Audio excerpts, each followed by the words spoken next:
ఇప్పుడే జీ5 app download చేయండి. చూడండి మీ ఫేవరెట్ టీవీ షోస్ ఎప్పుడైనా ఎక్కడైనా.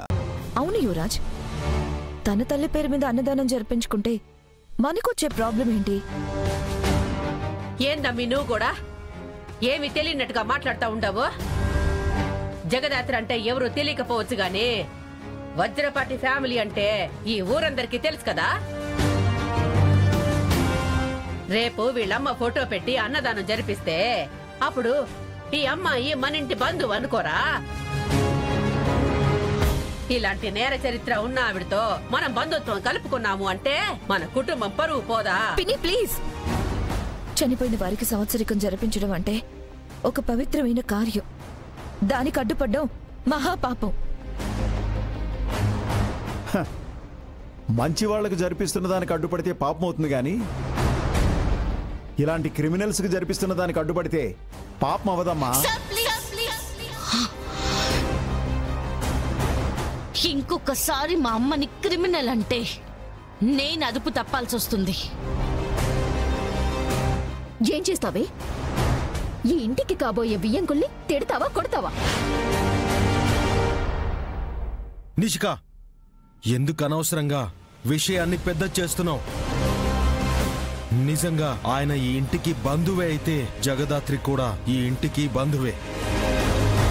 ఆయన మాట్లాడిన మాటల్లో తప్పు లేదు గాని జగదాత్రి మాట్లాడిన మాటల్లో తప్పు కనిపిస్తుందా? నువ్వు ఆగు కేదార్.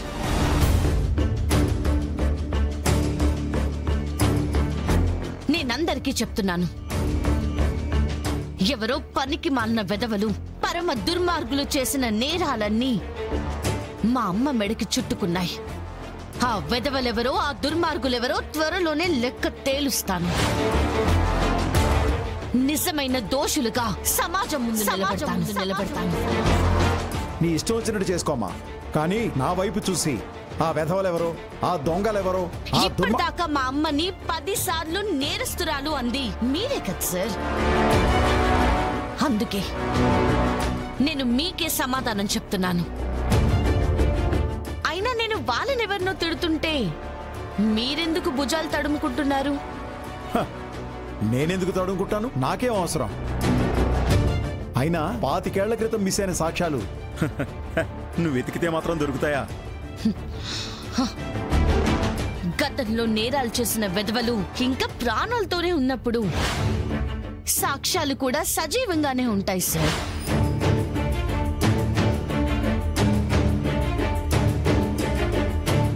ఈ రోజు సాక్ష్యాలు దొరక్కపోవచ్చు, రేపు దొరక్కపోవచ్చు. నా సంకల్పంతో ఖచ్చితంగా ఏదో ఒక రోజు దొరుకుతారు.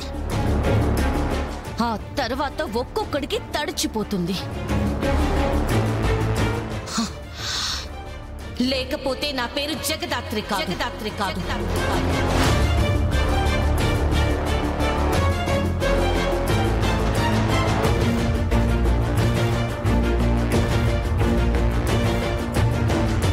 జీ5 యాప్ డౌన్లోడ్ చేసి అన్ని ఎపిసోడ్స్ పూర్తి ఉచితంగా చూడండి.